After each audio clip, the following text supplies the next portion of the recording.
Good morning, all you beautiful people. Let's rise and shine and sing to the Lord. I am free and I am unlimited right now. I am free, I am unlimited. There are no chains to bind me. I am free, I am unlimited. Right now, right now. I am free, I am unlimited.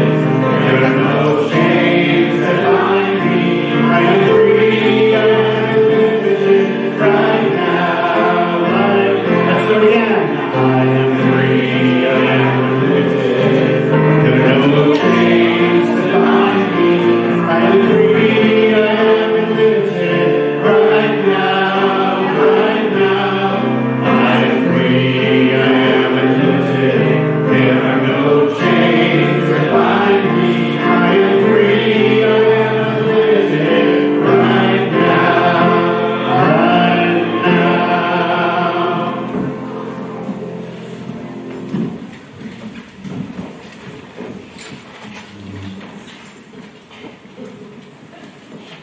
Morning. Welcome to Unity of Syracuse. Mic drop.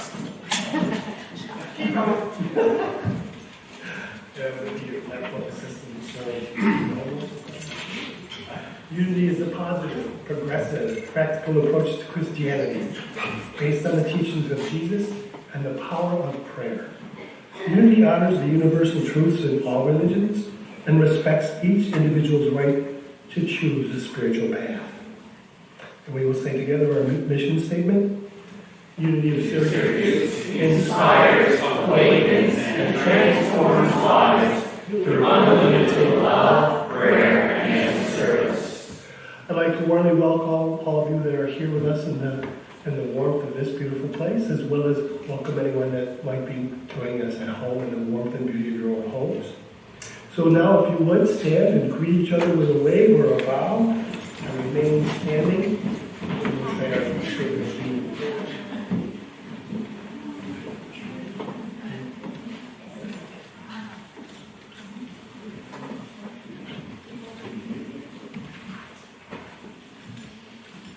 And together, God is all, both visible and invisible. One presence, one mind, one power is all. This one that is all is perfect life, perfect love, and perfect substance. I am an individualized expression of God. I am the one who is perfect life, perfect love, and perfect substance. Thank you, babies. As our children prepare to depart, please lift your arm with me and praise outstretched and open. May it be guided by love, justice, and compassion. Embrace unique gifts and use them to create a more inclusive and just world. Walk boldly, knowing you are supported and empowered to make a difference. Together, we have a flourishing and inspiring youth and family ministry. And please remember to pick up your children on the way home. And remember this too. If we want them to live into that, we must show it by living into that ourselves. And now we'll prepare ourselves for the reading of today's daily word, which just happens to be free. Imagine that. Divine wisdom, love, and strength guide me to freedom. While I may not be able to control what is happening around me, I have the power to control my response. Even though it may seem paradoxical, assuming complete responsibility for my reactions and choices is the key to my freedom. No one and nothing can make me feel a certain way. Living from this awareness gives me the power to create my life from the inside out. I choose my thoughts, words, and actions. If I don't like what my life is showing me, I have the power to make new choices. I do not squander my spiritual freedom. Other people and worldly situations have no control over me. Taking full responsibility for my life, I am free to create my future by living from my divinity. And from Peter 12:16 or 2:16, as servants of God, live as free people, yet do not use your freedom as a pretext for evil.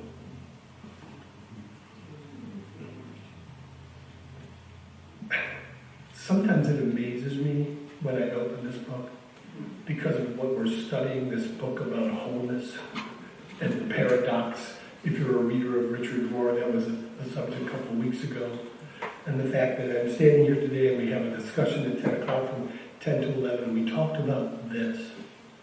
We get to create our lives by what we choose. If we don't like it, we get to choose again. That's the beauty in it. We can change our minds and choose again. Out of this book that I'm reading and the lessons I learned here, more and more I come to understand that if I can, to the best of my ability, live from that wholeness, that self of me, that divinity we talk about here, the more likely I will live a life that is as free as this reading. Thank you.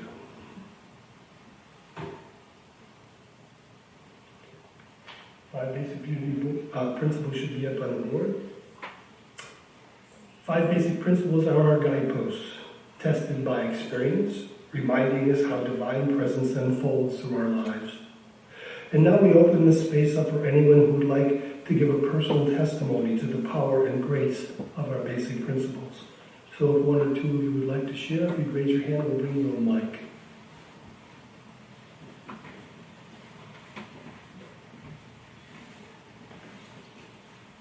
Everybody's so sleepy. Okay, I'll share. Oh, Barbara, thank you.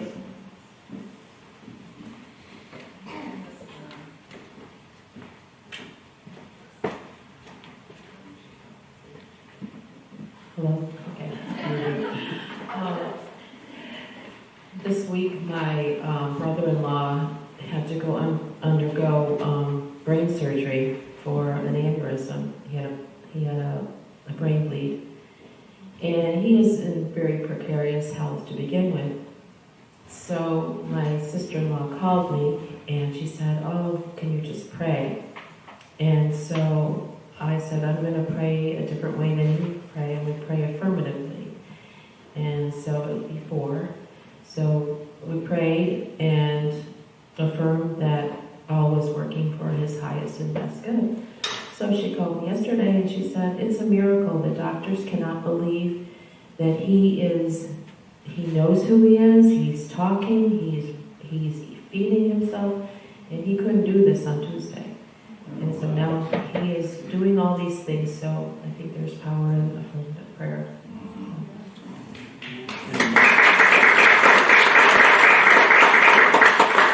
Barbara, would you tell us his first name?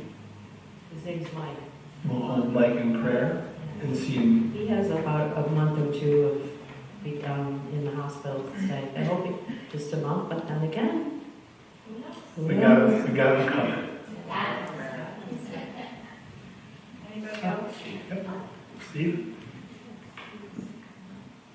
So I want to thank you. I hadn't been here in over a decade, and I came back a few weeks ago, and I'm in a great part of my life, and I came back. Like, it's a church like that you don't have to drag yourself in, though you can. But I felt so welcomed here, and I have such great memories here. And I've been telling people, it's like I got here, it's like, this is world class here, and it's because of everybody here. And so thank you.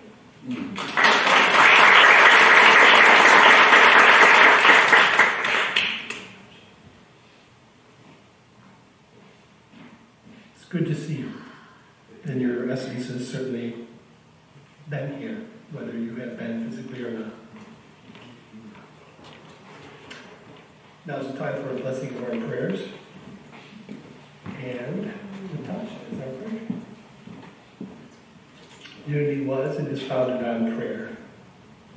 A prayer chaplain is available to be with you here before service. In this box are written requests that we have collected during the week. We invite you to add yours at this time, or you can simply write that intention on your heart. Written prayer intentions are sealed and held in confidence here for 30 days. Then we mail them forward to Silent Unity, where they are held in prayer for an additional 30 days. The Unity Village, the Silent Unity service, has been holding prayer vigil for over 130 continuous years. You can reach them day or night by calling 1-816-969-2000, and a chaplain will pray with you about anything that you need to pray about. At this time, we bless all prayer intentions and requests. Hold your prayer on your heart, knowing that it's already answered.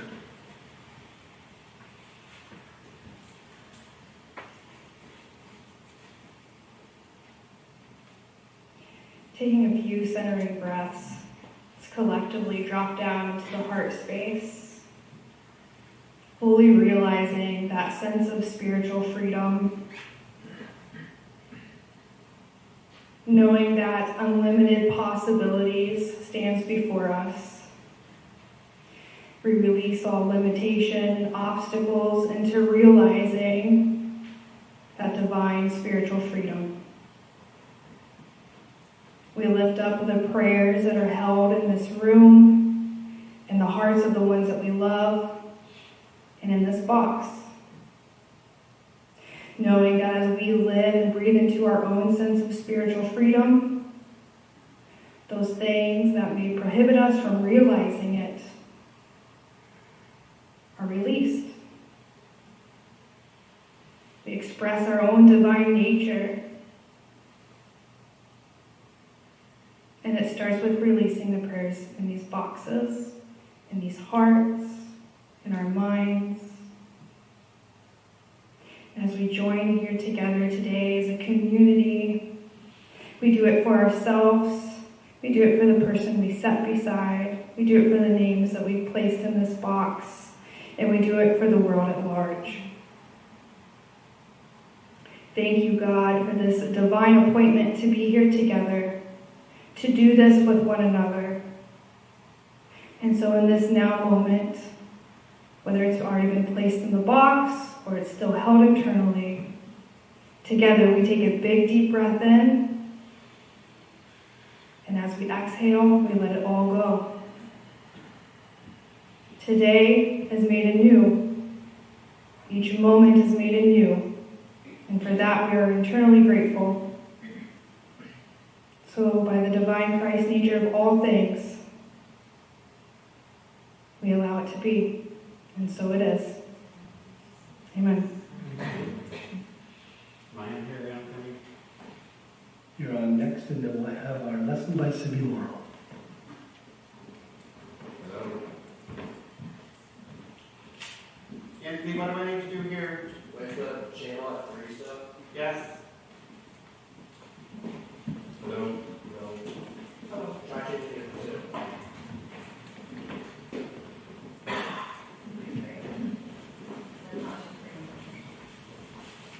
We got you. Hello? Hello. Got me. Sorry, folks. Technical difficulties do happen once in a while. I tipped it over and broke it. I don't get paid this week, then.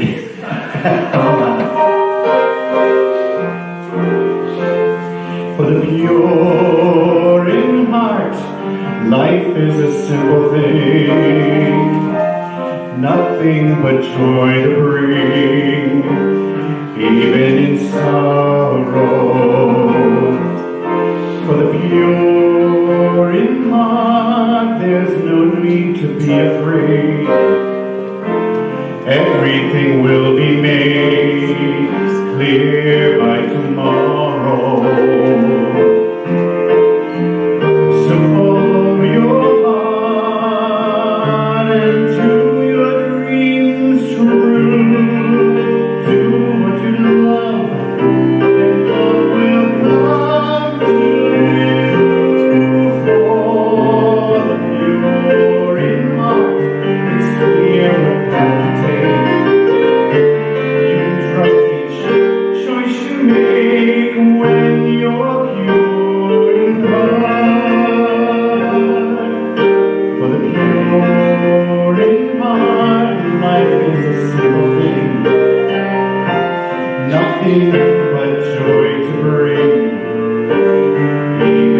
sorrow. For the pure in heart, there's no need to be afraid. Everything will be made clear by tomorrow. So trust in yourself and follow your dreams. Do what you love, and love will come to you.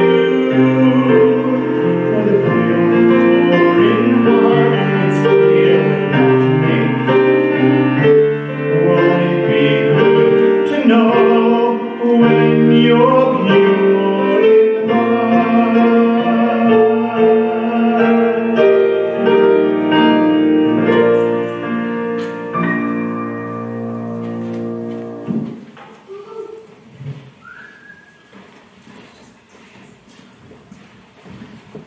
Well, you were right, Steve. World class. Yes, indeed. Wow. Okay. Good morning, everybody. Good morning. I think this is my book. All right. So, how many of you are reading the book? Okay. How many of you have read the third chapter? How many of you sweated when you read the third chapter? Okay, well, nobody sweat as much as I did.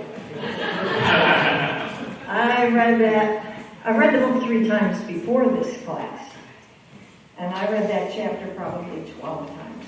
And I still don't know what the heck I'm going to talk about. But I thought I needed a little levity to start with. So I'm going to tell you a little story about a woman who had a near-death experience. She was in her mid-50s, and so it was kind of early, and so she got to heaven, and she said to God, "Is this it?" And he said, "Actually, no." He said, "You have to go back." And she said, "Oh, good. How long do I have?" He said, 30 more years. She's like, "Yes." So she goes back, and she thought, "Oh, maybe I should get some things done." So she went in and had a little cosmetic surgery. She said, "I'm going to be around for 30 more years. I'm going to look good." Soon after she healed and looked great, she stepped off the curb and a bus ran her over and she died. She got to heaven and she said, "God, what happened? You said I had 30 more years." And God said, "I didn't recognize you." The good news is that God always recognizes us, no matter what, because He's not looking at the outer or even at what we call the inner self. He's looking at the wholeness of us. And that's what this book is about. That the wholeness of us is always whole, complete, and perfect in the eyes of the divine. So Patsy did a wonderful job introducing the book with the first 2 chapters. And in that first chapter, she subtitled her talk as Holy, Holy, Holy. H-O-L-Y, H-O-L-E-Y, and W-H-O-L-L-Y. Kind of encapsulated the journey in 3 words. Holy, H-O-L-Y. We come from holiness. We come from the source of that divine love that we call God. And so in that transition from the unformed into this human form, we go through a forgetting. A veil drops and we don't remember that we are one with the all that is. And so that E in holy, we have holes in our awareness, in our self. It stands for ego. That ego inserts itself into our holiness. And we begin to live our lives from that center, from the ego center. So the ego, when we are born, we have to develop the ego. So I can remember in my yoga teacher training, my yoga teacher stood up and did a little, she was talking about us coming from the divine, and we have a loss of identity, a sense of separation, severed belonging. Isn't it a lovely phrase? We experience severed belonging. We no longer know our connection with the divine. And so she stood up there and said, so we're looking for an identity. We're looking for some way to belong, to fit in, and so on. And she had all these sticky papers, and she started slapping them on herself. So I'm a woman. I'm a female. I'm American. I'm Protestant. I'm this. I'm that. And she slaps on all these stickers all over herself. And you get it. That's what we do. We want to fit in someplace. We want to belong. And so we take on these identities where we will fit in and meet the ego's needs. And the ego's needs, according to Father Thomas Keating, are we need safety and security, love and affection. We're looking for acceptance and approval and power and control. These are the things the ego is looking for, and it has a program to get those needs met. So the ego is the center of our consciousness, our awareness. It is the conscious awareness of ourselves. So if I were to ask any of you, who are you?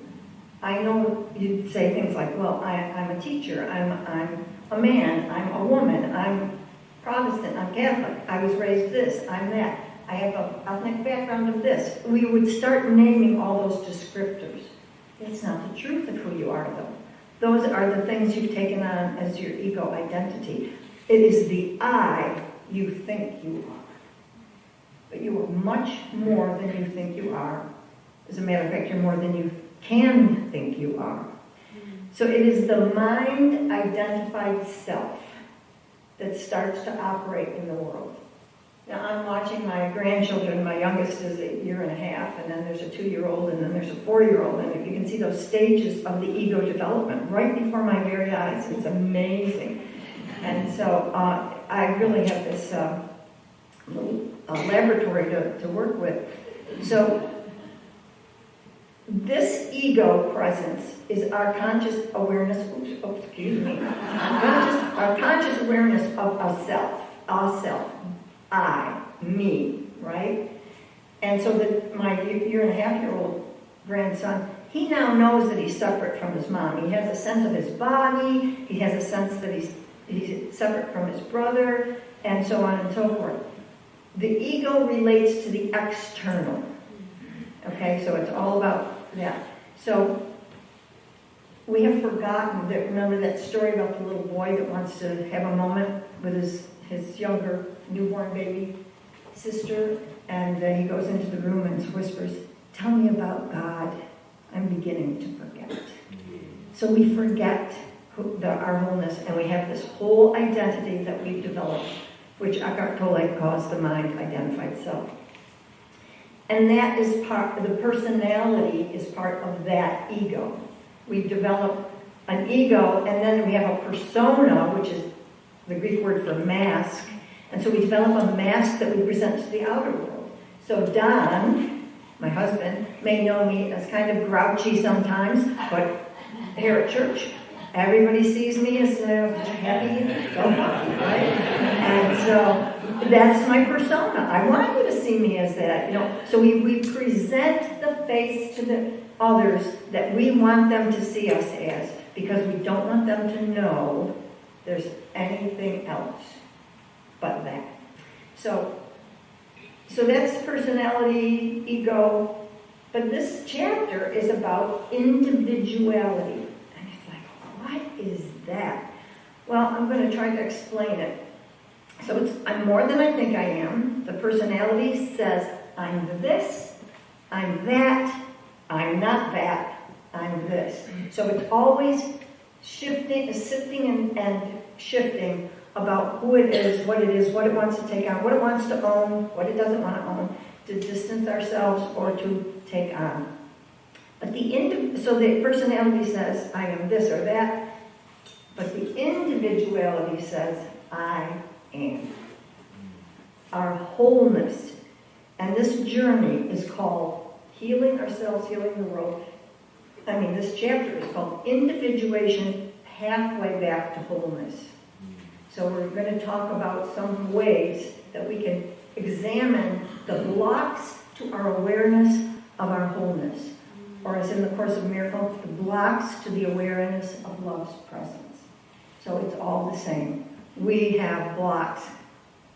Now, I'm going to try to distinguish between this individuality and personality. Like, if we're all whole and we're all one, and ego creates an identity, then what is this individuality? Well, we all come in, we're all human, we belong to that human family, we all, if you look around, you can say, yep, you're a human, yeah, we're all human. I recognize that. Even my little 1.5-year, or my 2-year-old granddaughter, she recognizes cats. They all look different, but a cat, and she knows them different from a dog. Amazing. So, it's the same with people. We all have this commonality of an identity as a human, and yet we all have distinguishing traits and characteristics. So it's the same. We're all from this wholeness, we're all whole, and yet we have embedded within us, we are imbued with certain characteristics, tendencies, talents or gifts, or whatever you want to call it, that want to be expressed. I want to read you just what in the book. Robert Johnson is a Jungian author, and he says, the self is our own spiritual nature. So we're talking now about the self with a capital S, not the small self, the self, okay? It's the archetype of wholeness. And if we had to look at a human who represents that archetype of wholeness, it would be Jesus. Our life's work is to consciously bring this archetype of wholeness into awareness and expression in our personal lives. So we come into this world to express something, and then we have to hope that we can do that. The process is the relocating of the center of the psyche from the ego to the center that's greater than oneself. It is the super-personal center called the self, or the Christ nature, the Buddha nature, superconscious, satori, or samadhi. Jung called this process of coming to know ourselves in that wholeness as individuation. And so we don't lose an identity when we realize that we're all part of the one wholeness. We actually get to express our identity through it. Are you with me? So love is our essential nature. And it's the same for all of us. Our essential nature is the same for all of us, but it expresses differently in each one of us. As Eric Butterworth used to say, we are an eachness in the allness. So I like that. Okay. If you can picture an iceberg, okay, got that picture in your mind? All right, we're going to use that right brain for a minute. And so the tip of the iceberg is above the surface of the water. So the surface of the water represents the line between consciousness and unconsciousness. And above the line is the ego, is the part of us that is aware of self.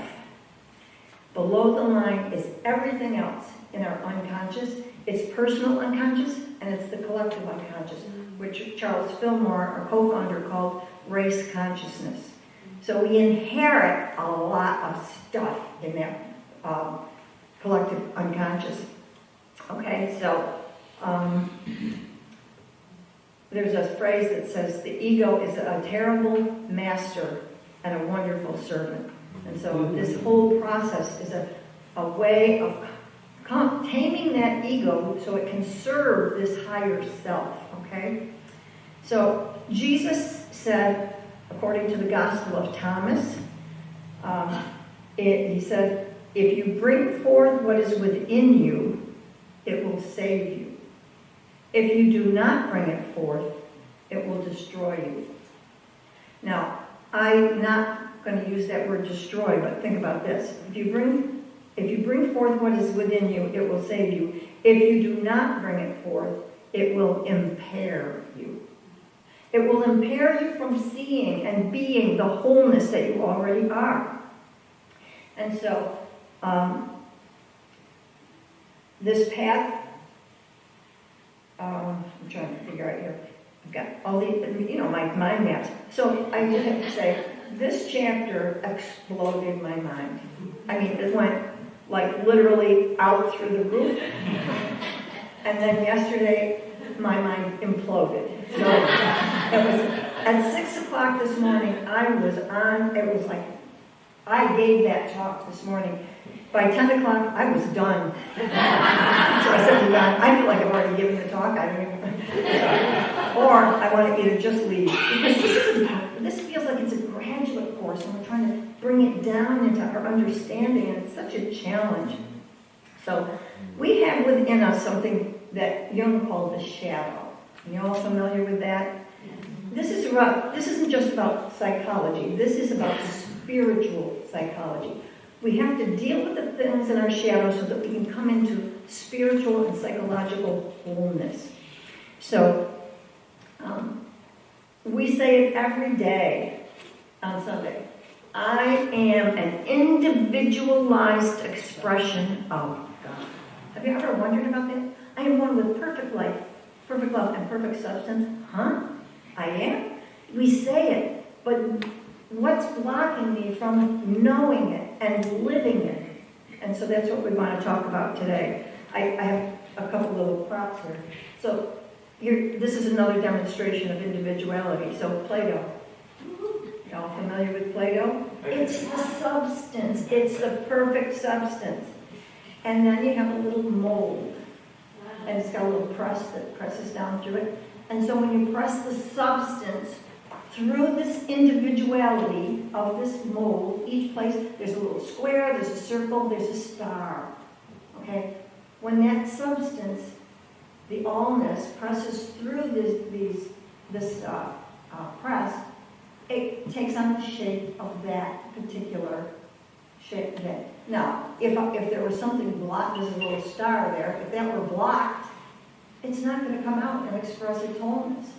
And so we're dealing with what is it that is blocking our awareness to our wholeness. So I'll give you a couple of examples. One is some emotions, and one is our tendencies are suppressed, okay? So supposing you're a little child and part of your archetype is to be an artist. That is, it's like your beingness, right? And so you just start drawing, you're creating, you're drawing, and you draw, one day you draw on the walls. And your mother comes over and spanks you soundly and says, you are never, ever, ever to do that again. Well, what's the message that you've received? What does the ego want? I want love and affection. I want approval and acceptance. And so you shut down what you think has caused her to not love and approve of you. And so that goes into your shadow. You suppress or repress this tendency. And so it starts to create this inner conflict. You're urging within you wants to do this, but oh no, your ego wants this love and approval. And so it's got to be, you've got to sacrifice something. So we repress parts of ourselves in service to the ego. When you were growing up, your grandmother, you're having dinner with your grandmother, she said, clean your plate like a good boy. And so but I'm not hungry anymore, Grandma, I'm full. No, clean your plate, you should clean your plate. And so you force yourself to eat. And then, good boy. And so you learn, don't pay attention to what's going on in your body. You learn to do things the way other people want you to do them so you can get that love and approval that you're looking for. So we have to, in this pathway to wholeness, we have to start acknowledging what's hidden in the shadow. Now, you got that iceberg picture? Just the tip of it above the surface is what you're conscious of. Everything else is below the surface. And we think it doesn't exist. Well, it's pretty much driving the bus. I'm telling you. There's a lot down there that's pushing up through. So I listened to a minister give a talk, and he said, I am an easygoing, very gentle guy. And he said, and in my teenage years, I just started, he said, there was this part of me that I was like shocked about. He said, anytime I bumped my head, I went into a rage. He said, swear words would come out of my mouth that I didn't even know I knew. He said, I would be furious. And he said, but when I got in my mid-30s and I started doing this work, shadow work, he said, there was a memory that I had of my father. And my father was constantly, if he disapproved of me, he slapped me up the backside of my head. And he said, but what's so beautiful about that is, once you bring it to the light, once you bring it above the unconscious place, it loses its power. Then you have choice about things. Really, if you face those things, they lose their power. And so, if you bring it forth, it will save you, as Jesus said. So within us are these paradoxes, and it's like I'm both good and bad. I don't want to tell you about my bad side, but I have a bad side. Within us is the potential to be everything. We can be as good as Mother Teresa, and we can be as evil as Hitler.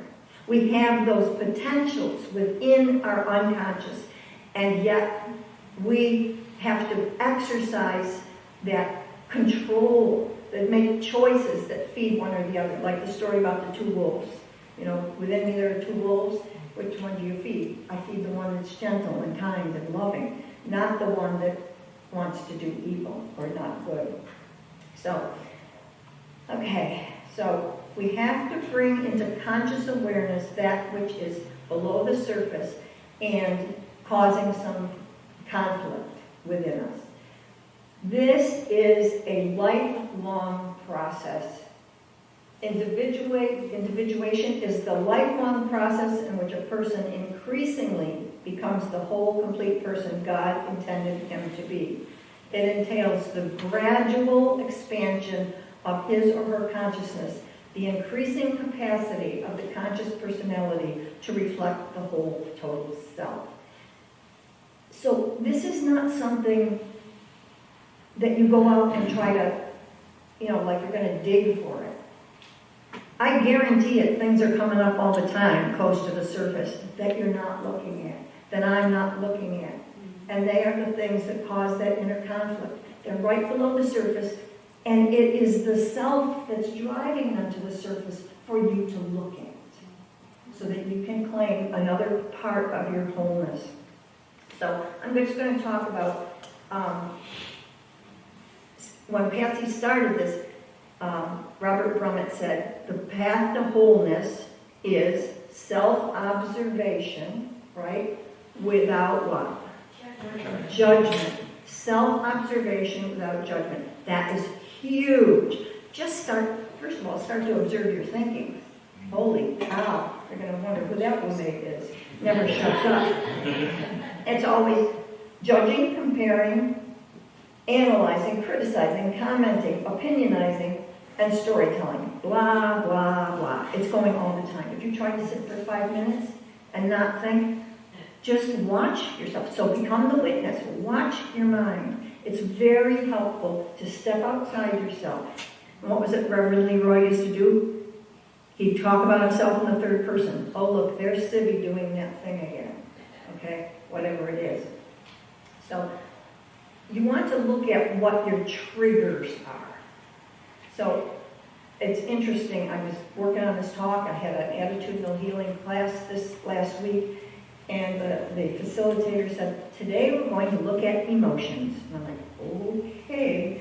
And so we start looking at emotions and blah, blah. And then she gives us an exercise with all these phrases on it. And she says, which one? We circled the 10 that are your top triggers. Being told no. Not knowing what to do. Being criticized. What were some of the other ones, Maya? Too much work.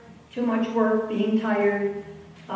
There were just all these, and it was like, whoa. So I'll tell you a story about a trigger. It's kind of a dumb story. A dumb story, actually. You know what a dumb is? So, Don and I moved into our new house, and it was coming up to Halloween, and I was so excited, and we're going to get some, kids at the door. And so Don goes off to the store to buy candy for the trick-or-treaters. and he comes home with dum-dums. City went berserk. I mean, my reaction was way out of line. That's what a trigger is. We all have minor annoyances. We have preferences. We don't like. This was way overreactive. And so when you're overreacting, when your buttons get pushed like that, believe me, there's something just under the surface that you want to look at. I went under the surface and I started looking at it. I was like, oh my God, that was crazy. Why did I do such a thing that, I'm trying to shame Don. I'm trying to shame him for buying it. And then I started thinking, oh my gosh. When I was a kid, and it was a neighborhood then, there's maybe 20, 25 kids total come to your door.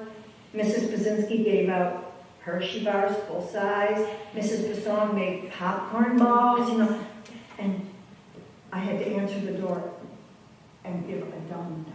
It was dumb. It was the dumbest thing I felt ever, but I felt so much shame. And then I realized, wow, that's a memory from childhood.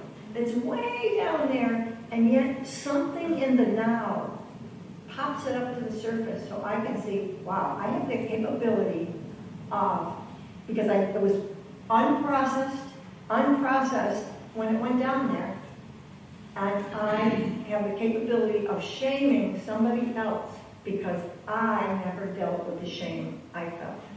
That's what happens. We project. So triggers are one thing to look at. Look at your motives. We all want to look good. So look at your motives. So I'll tell you another little story. So this aging woman at church, they were having a little fundraiser, and they said, anyone who donates $100 can pick out 3 hymns. And that woman pulled money out of her purse. She went running up to the front, and she handed him $100. Now, isn't that nice? I mean, so generous and, loving. And so she hands the $100 to the minister, and then she says, I'll take him and him.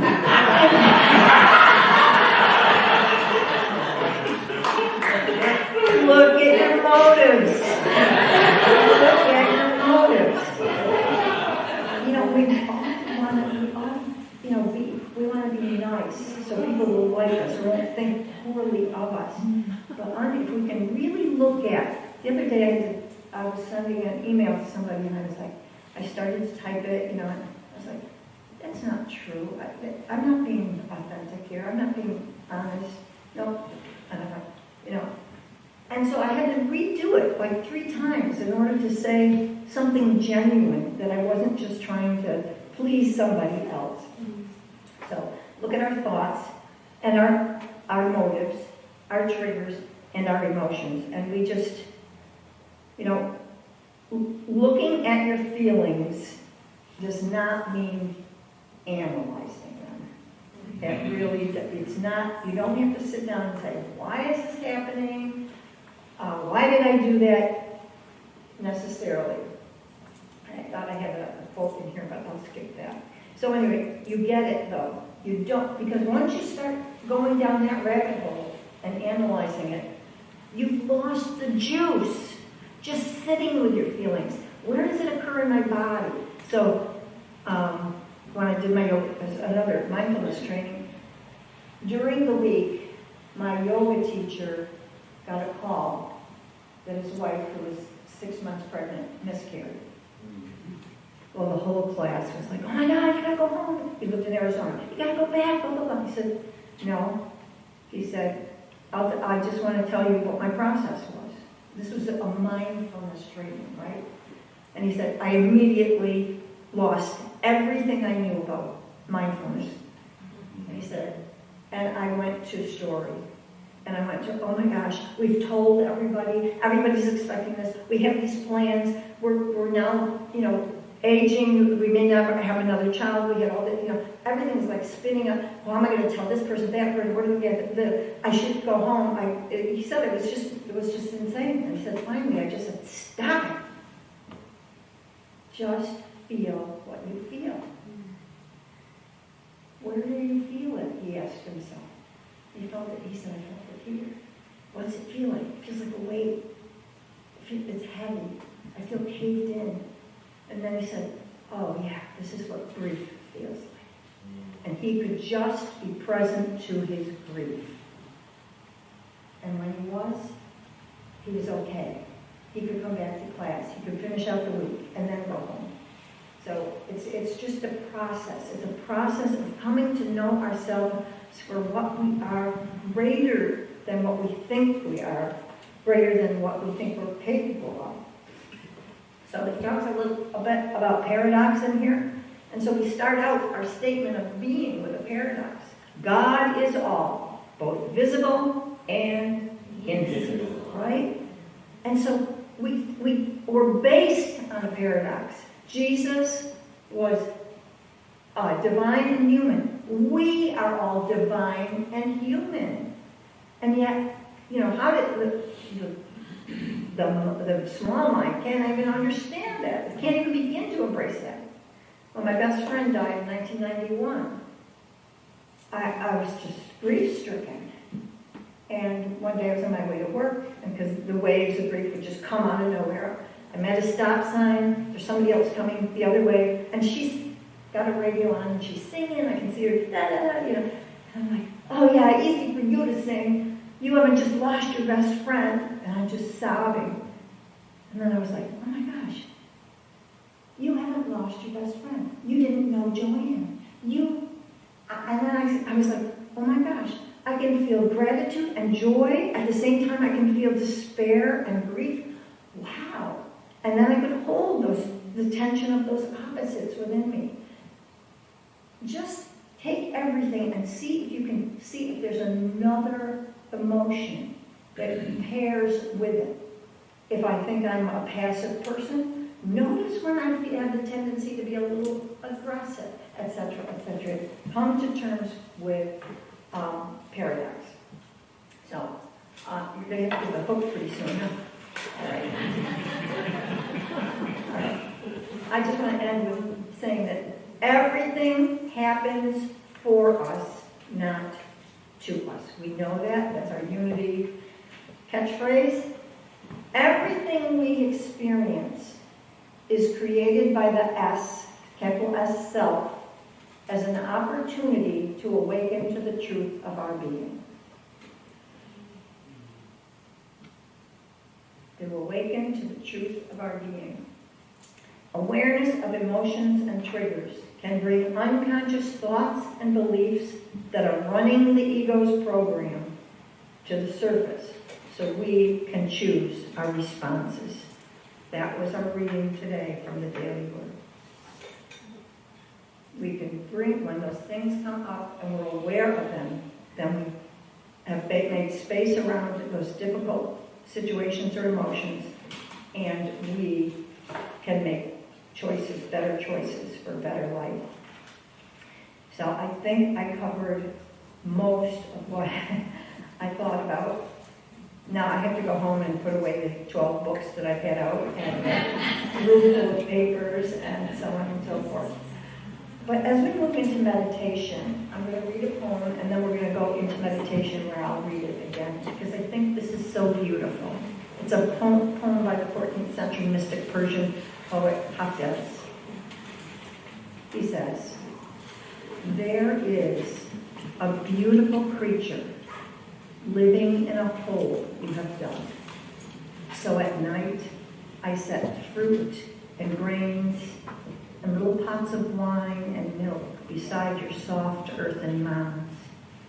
And I often sing, but still, my dear, you do not come out. I have fallen in love with someone who hides inside you. We should talk about this problem. Otherwise, I will never leave you alone. Our self never leaves us alone. It wants us to return to the wholeness from which we came. It wants us to take that light of wholeness and shine it through our individuality so that we can become what we came here to be. that we can express through our individual selves the love essence that we are. So now let us get comfortable. Present yourself to where you're sitting. If you're comfortable closing your eyes or have a soft gaze, and connect to the breath. The breath. The in breath and the out breath. There are two halves of the wave. The in and the out make the whole of the breath.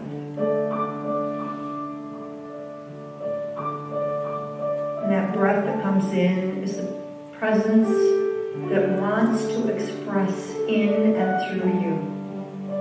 And the breath that goes out is the surrender of the small self to that higher presence, your true, authentic self. And so let these words now, as you sit with an open heart and an open mind, let these words be the words of your higher self. There is a beautiful creature living in a hole you have dug. So at night, I set fruits and grains and little pots of wine and milk beside your soft earthen mounds. And I sing often, but my dear, you do not come out. I have fallen in love with someone who hides inside you. We should talk about this problem. Otherwise, I will never leave you alone. You will never be left alone.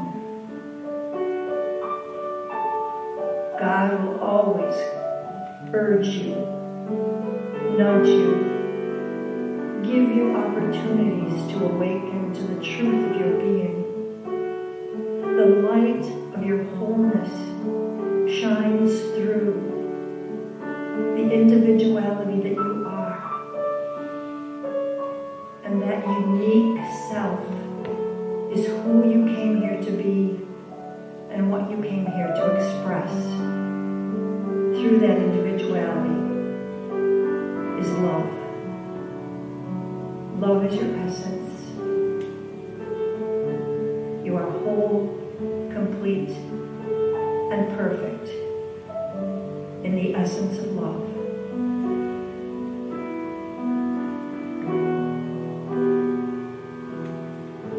I have fallen in love with someone who hides inside you. We should talk about this problem.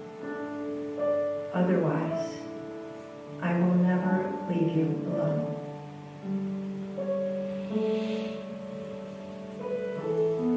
You are not alone. You are one in the allness. So take a breath in.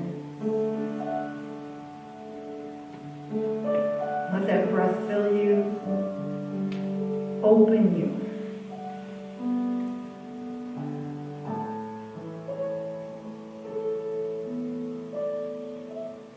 And just say, I open. I am open to the truth of my being, which I dedicate to love and the healing of myself, to the wholeness I am, and to the healing and the wholeness of the world. And so it is.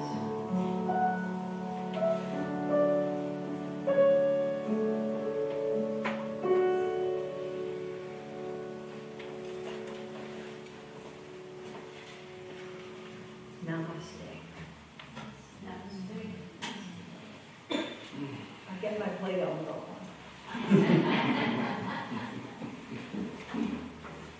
okay.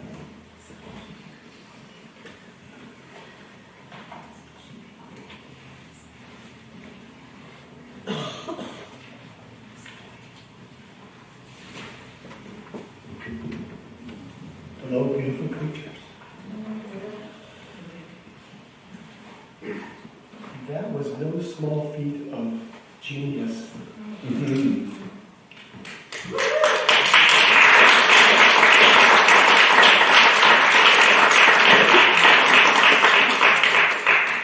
I read that chapter and went, thank God that's not my week. And I said, why me? Why not you? I'm listening again what I said at the beginning of the service. It amazes me what I experience here. From the minute I walked in this morning to our 10 o'clock room from listening to City, it's like it is all so connected. It's beautiful. Now is the time for our love offerings.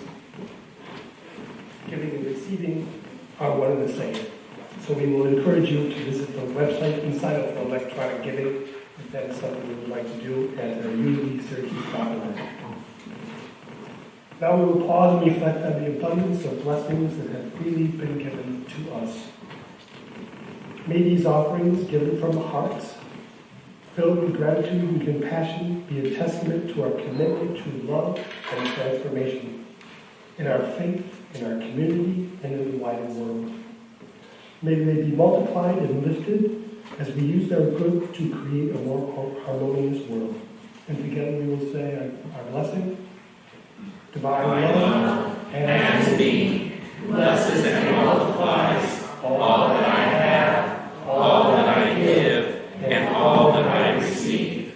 Thank you, God. You are my source.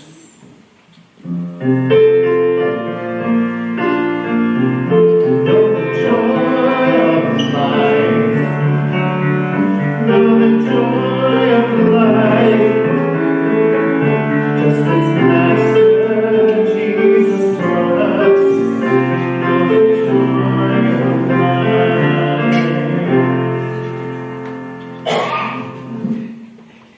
Are you announcements?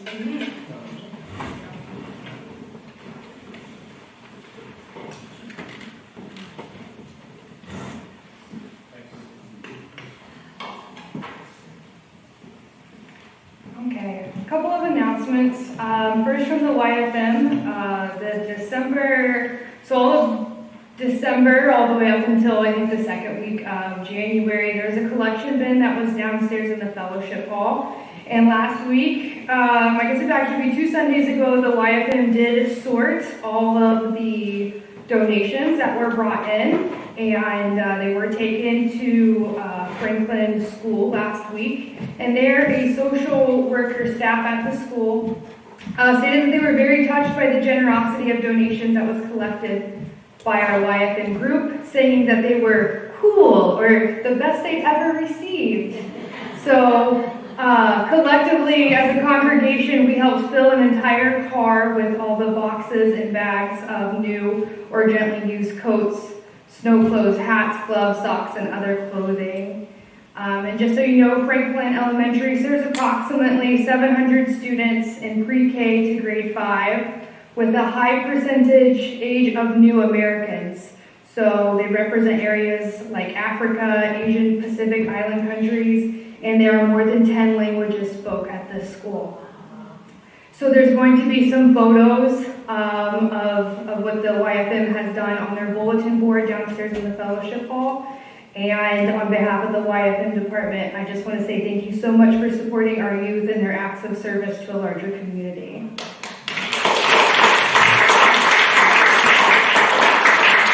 So on the topic of love and service being a big bulk, it's an end cap and it bookends, right? Our mission statement, love and service. On February 4th will be our first community conversation gathering. So think town hall, but less formal, right? We're going to contemplate what these words mean to us individually and as a congregation, how they show up in ourselves, in our church walls, and outside in our community. All right, so remember there is a suggestion box in the back that will continue to fuel this conversation and further conversations. So those can be done anonymously in the back. And speaking of love, it is a potluck.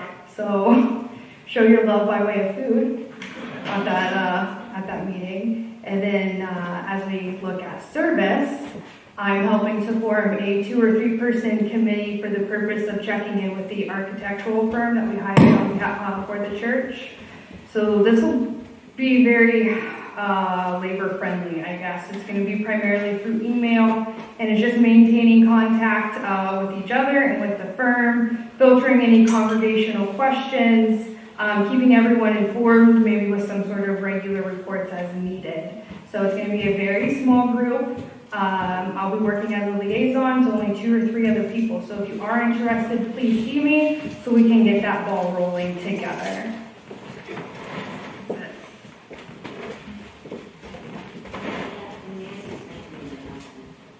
Nancy, okay. Hi, Nancy.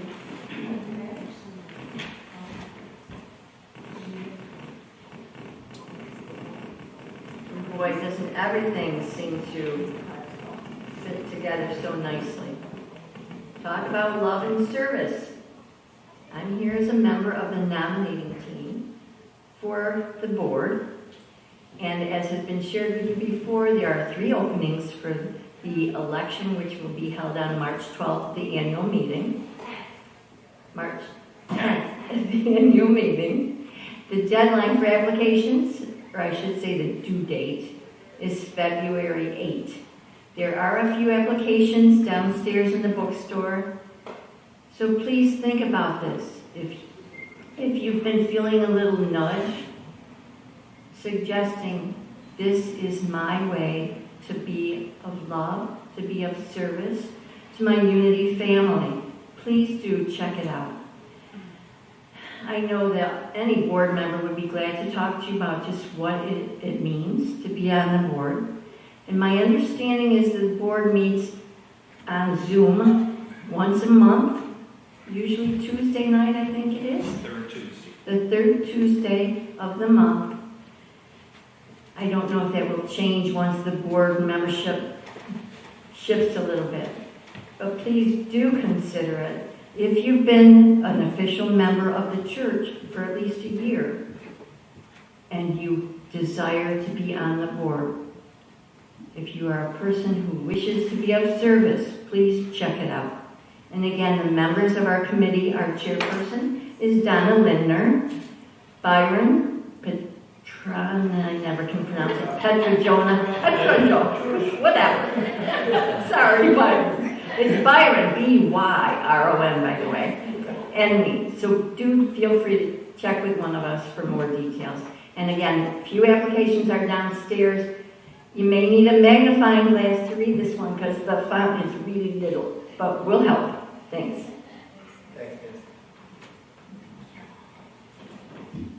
As a past board member, and it's a wonderful way to serve. It's also a wonderful way to grow because you really learn a lot about yourself and your community. So consider that. I'm also going to throw one more plug in for the 10 o'clock group. It's where we come together, and next Sunday we will talk about Cybie's lesson today, and you get to share your strength and your experience with that. So please join us at 10 o'clock next Sunday. Are we still downstairs for prayer chaplain? Currently, yes. Okay. So if you are in need of prayer, would like to spend some time in Natasha this morning, there is a dedicated space downstairs. You can go downstairs to have a little coffee too. So please honor that space as you go by. And now we will end with our benediction, our prayer of confession. And so if you would stand, please.